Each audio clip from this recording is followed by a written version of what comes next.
السلام علیکم ناظرین کرام، نئی ویڈیو میں آپ کو خوش آمدید کہتے ہیں۔ 6 ججز کے خط نے ایک کوہرام برپا کر رکھا ہے۔ ایک تحریری مشورہ اسلام آباد ہائی کورٹ کی جانب سے سپریم کورٹ میں پہنچ چکا ہے۔ یقیناً یہ جنگ اب عدلیہ میں لڑی جائے گی، جبکہ قاضی کی 2 نمبریاں وقت گزرنے کے ساتھ ساتھ پوری طرح سے ایکسپوز ہوتی جا رہی ہیں۔ قاضی صاحب اس وقت بری طرح سے ننگے ہو چکے ہیں اور جو وہ نظر آتے تھے وہ نکلے نہیں ہیں، جبکہ نواز شریف کو فیصلہ سازوں کی جانب سے ایک نیا بیانیہ تھما دیا گیا ہے۔ نواز شریف دوبارہ سے نیلسن منڈیلا بننے کے لیے پر تول رہے ہیں۔ وہ بیانیہ کیا ہے؟ آپ کو کس طرح سے آنے والے دنوں میں وہ بیانیہ ٹی وی سکرینوں اور اخبارات کی زینت بنتا دکھائی دے گا، اس پر بھی اس ویڈیو میں بات کریں گے۔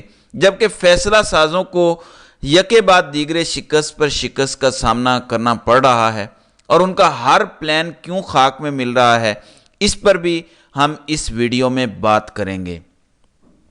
ناظرین کرام، 6 ججز نے جس جنگ کا آغاز کیا اس میں اب تیزی آ گئی ہے۔ 6 ججز کے ساتھ ساتھ دیگر ججز کی جانب سے ایک تحریر سپریم کورٹ پہنچ چکی ہے، جس میں انہوں نے بڑے زبردست طریقے سے معاملات کو آگے بڑھانے کا مشورہ دیا ہے۔ یہ تحریری طور پر سپریم کورٹ میں پہنچا ہے۔ ججز کا یہ کہنا ہے کہ کسی قسم کی مداخلت پر ادارہ جاتی رد عمل ہونا چاہیے۔ سول جج، سیشن جج، ہائی کورٹ جج کسی قسم کی مداخلت رپورٹ کرنے کا پابند ہوگا۔ یہ بہت امپورٹنٹ ہے، اس نقطے پر میں آگے چل کے آپ کو بتاتا ہوں، پہلے یہ سن لیں جو رپورٹ ہو رہا ہے۔ مداخلت سے متعلق 7 روز میں رپورٹ کرنا لازم ہوگا۔ 7 روز میں مداخلت رپورٹ نہ کرنے والے جج مس کنڈکٹ کا مرتکب ٹھہرے گا۔ مس کنڈکٹ مطلب جج آؤٹ۔ سول جج سیشن جج کو اور سیشن جج ہائی کورٹ کے انسپیکشن جج کو مداخلت سے آگاہ کرے گا۔ انسپیکشن جج چیف جسٹس ہائی کورٹ کے نوٹس میں مداخلت کا معاملہ لائے، پھر ہائی کورٹ ایڈمنسٹریٹو کمیٹی معاملے کو ایڈمنسٹریٹو سائٹ پر دیکھنے یا جوڈیشل سائٹ پر دیکھنے کا حتمی فیصلہ کرے گی۔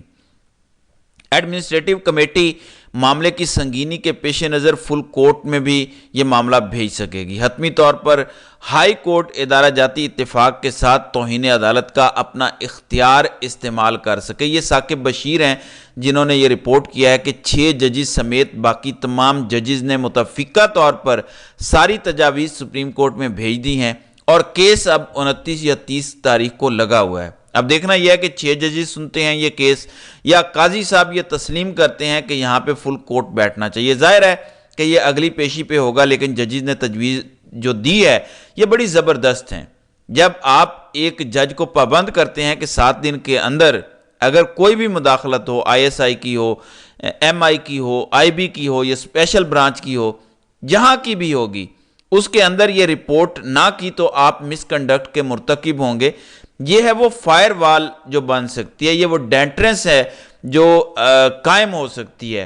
کیا ابھی ججز کو یہ کہا جاتا ہے کہ اگر ہمارا کام نہ کیا تو نوکری سے نکال دیں گے؟ اگر ساری عدلیہ کھڑی ہو جائے، سٹینڈ لے لے، for example justice Aamir Farooq supreme court چلے جاتے ہیں اور یہاں پہ محسن اختر کیانی جیسا کوئی جج چیف جسٹس بن جاتا ہے، میں ایک آئیڈیل سینیریو کی بات کر رہا ہوں، تو ان کے ہوتے ہوئے انہیں پتا ہوگا کہ وہ تو بخشنے والے نہیں ہیں اور ایسا کچھ ہوگا اور ان تک آئے گا تو بات سپریم جوڈیشل کونسل میں بھی جائے گی، تو پھر مس کنڈکٹ پر ججز کو نکالنا پڑے گا اور ہائی کورٹ تو جونیئر ججز کے خلاف خود ایکشن لے سکتی ہے جو اس کے ماتحت ہیں۔ ایک تو یہ کام ہے کہ جب ججز کے اوپر ایک تلوار لٹک جائے گی کہ جب تم سے ISI والے رابطہ کریں، تم پر دباؤ ڈالیں، تم نے اوپر والے جج کو بتانا ہے، جب وہ اوپر سے اپنے سے اوپر والے جج کو بتائے گا، وہ آگے چیف جسٹس تک بات پہنچائے گا، سٹیپ وائز سارا کچھ چلے گا۔ اب جیسے جسٹس عامر فاروق نے پہلے کچھ نہیں کیا، اگر چیف جسٹس دوبارہ کچھ نہیں کرے گا تو چیف جسٹس خود بھی مس کنڈکٹ کا مرتکب ہو سکتا ہے۔ یہ ٹیکنیکلی یہی بات بنے گی پھر، تو یہ ایک چین بن جائے گا پورا، اور یہ ISI کے خلاف ایک ڈیٹرنس بن جائے گی عدلیہ کی۔ اب دیکھنا یہ ہے کہ قاضی صاحب یہ ڈیٹرنس قائم ہونے دیں گے۔ یہ ایکسٹینشن کے وعدے اتنے پکے ہیں اور ایکسٹینشن کا لالچ ایسا ہے کہ وہ یہ سب نہیں کرنے دیں گے۔ ظاہر ہے جب سماعت ہوگی تو ہمیں زیادہ بہتر طریقے سے علم ہو سکے گا، لیکن یہ ایک پہلو ہے۔ عمران خان کو جتنے کیسز میں سزائیں دی گئی ہیں، آگے القادر ٹرسٹ کیس ہے، وہ تمام کیسز جب اپیل ہوگی تو اسلام آباد ہائی کورٹ میں ہوگی یا لوئر جوڈیشری میں. ابھی جیسے القادر ٹرسٹ کیس میں ایک جج صاحب دیکھ رہے ہیں کیس کو، اگر ان پر دباؤ ہے عمران خان کو سزا دینے کا، اگر یہ تجاویز سپریم کورٹ نافذ کر دیتی ہے، ویسے تو جسٹس عامر فاروق کو یہ خود اپنا کوڈ آف کنڈکٹ بنا لینا چاہیے تھا. ہائی کورٹ اپنا کوڈ آف کنڈکٹ خود بنا سکتی ہے، ویسے رولز بنا سکتی ہے. ہائی کورٹ اپنے ججز کو نیچے بتا سکتی ہے کہ کیا کرنا ہے، آپ نے آرڈر جاری کر سکتی ہے ایڈمنسٹریٹو لیول پہ.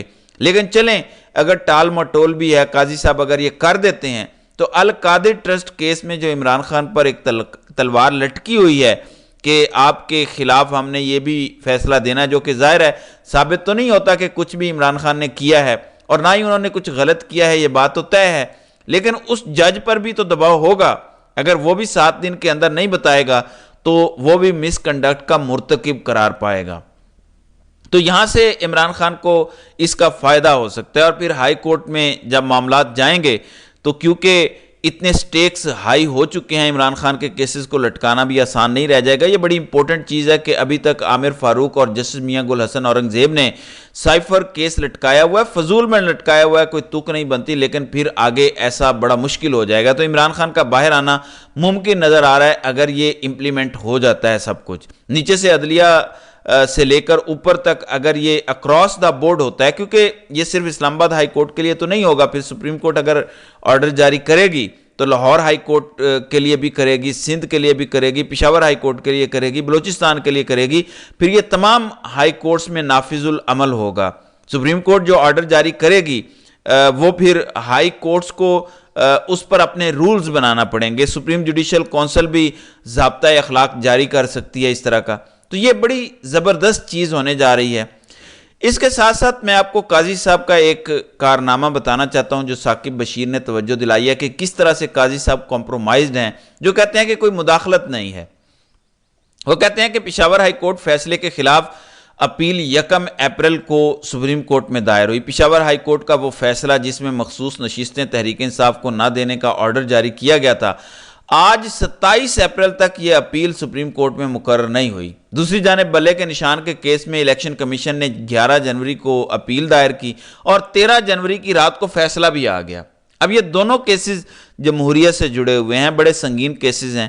ایک میں بلے کا نشان لیا تو جمہوریت کا ناقابل تلافی نقصان کیا قاضی صاحب نے، عوام کا حق چھینا ووٹ دینے کا. دوسرا یہ مخصوص نشستوں کا ہے. اب مخصوص نشستوں کا کیس قاضی صاحب جان بوجھ کے نہیں لگا رہے، کیونکہ بارگیننگ ہو رہی ہے کہ پہلے آئینی ترمیم لاؤ، مجھے ایکسٹینشن دو. کیونکہ اگر مخصوص نشستیں تحریک انصاف کو مل گئیں تو خدشہ یہ ہے کہ 2/3 اکثریت ان کے پاس باقی نہیں رہے گی. سارا شور اسی کا پڑا ہوا ہے ابھی. تو دیکھتے ہیں کہ یہ کس حد تک بلیٹنٹلی قاضی صاحب اپنی ایکسٹینشن کے لیے کیسز روک کے بیٹھ سکتے ہیں. نارشد شریف کے کیس کو انہوں نے ٹچ کیا ہے، کیونکہ اگر وہ بھی کرتے ہیں تو ان کو ایکسٹینشن نہیں ملے گی. اب حامد میر ارشد شریف کیس کو ہائی کورٹ لے کر گئے ہیں، دیکھتے ہیں وہاں کیا ہوتا ہے. جب سپریم کورٹ کچھ کر نہیں سکی تو ہائی کورٹ کیا کر سکے گی. بہرحال دیکھتے ہیں کہاں تک بات جاتی ہے. تو یہ سوالات جنم لیتے ہیں کہ قاضی صاحب ایکسٹینشن کی خاطر کس حد تک گر چکے ہیں. پھر کل حامد خان کا بھی کوئی بیان کسی نے ٹویٹ کیا ہوا تھا، وہ کہتے ہیں کہ ہم قاضی صاحب کی ایکسٹینشن نہیں ہونے دیں گے.